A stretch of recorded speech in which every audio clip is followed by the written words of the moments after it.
പനിയോലയും വട്ടയും ഒക്കെ ഏർപ്പാടാക്കിയിട്ടുണ്ട്. ആനയൂട്ടുമുണ്ട്. എല്ലാം കഴിഞ്ഞ കൊല്ലത്തെ കണക്ക് തന്നെ, ഒരു മാറ്റവും ഇല്ല.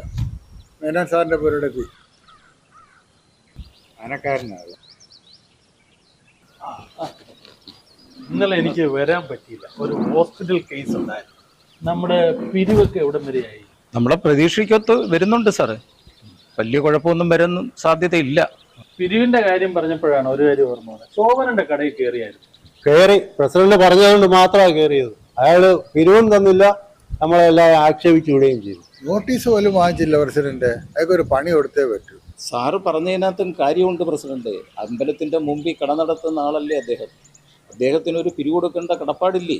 അപ്പം നമ്മൾ തീർത്തും അദ്ദേഹത്തിനൊരു പണി കൊടുത്തേ പറ്റൂ. പണിക്കരേട്ടൻ വരുന്നുണ്ട്. ശോഭന മുതലാളിയുടെ കാര്യം നമുക്ക് അദ്ദേഹത്തോട് ചോദിക്കാം. അദ്ദേഹം എന്തെങ്കിലും ബുദ്ധി പറഞ്ഞു തരാതിരിക്കില്ല. ആ, എന്തായി പ്രസിഡന്റ്? ഉത്സവമൊക്കെ ഇങ്ങനെ അടുത്തല്ലോ. പിരിവൊക്കെ ഓക്കെ അല്ലേ? ഒരാൾ മാത്രമേ ഉള്ളൂ നമുക്ക് പിരിവാരാത്തുള്ളൂ. അത് മാത്രമല്ല, ഞങ്ങളെ മൊത്തത്തിൽ ആക്ഷേപിച്ച് വിടുകയും കൂടെ ചെയ്തു. അതാരാ ക്ഷേത്രത്തിലേക്ക് സമ്മാനം തരാത്തത്? നമ്മുടെ പെയിന്റ് കട നടത്തുന്ന ശോഭനൻ. ശോഭനനോ? അയാളുടെ ആന വിരോധമൊക്കെ കുറിച്ച് ഞാൻ ഇഷ്ടംപോലെ കേട്ടിട്ടുണ്ട്. ഇപ്പോഴും അത് മാറ്റമൊന്നുമില്ല അല്ലയോ? പണിക്കരേട്ടാ, നമുക്ക് അയാൾക്ക് ഒരു പണി കൊടുത്തേ പറ്റൂ. പണിക്കരേട്ടൻ നമ്മളൊന്ന് സഹായിക്കണം.